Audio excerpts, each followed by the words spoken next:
Process group analogy, laying the foundation. An analogy for the initiating process group is laying the foundation for a building. Just as you need a strong and well-defined foundation to support a building, the initiating process group sets the groundwork for the project. It involves obtaining the necessary approvals, identifying key stakeholders, and defining the project's high-level objectives and scope. Like a solid foundation, a well-executed initiating process ensures that the project starts off on the right foot and has a clear direction. Planning process group analogy, creating the blueprint. The planning process group is like creating the blueprint for constructing a building. In this phase, detailed plans are developed to guide the project's execution. Just as a blueprint outlines the specific details of the building's design, the planning process involves defining project objectives, scope, schedules, resources, and risk management strategies. The planning phase ensures that everyone involved knows what needs to be done and how it will be accomplished. Executing process group analogy, building the structure. Analogous to building the structure of a building, the executing process group involves implementing the plans laid out in the planning phase.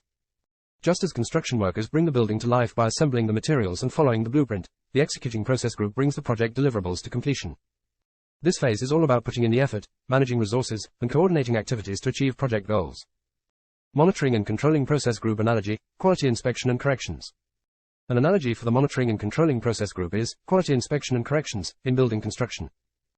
Just as inspectors continuously monitor construction progress, check for adherence to building codes, and identify any deviations, the monitoring and controlling process group oversees project performance, monitors project metrics, and identifies variances from a plan.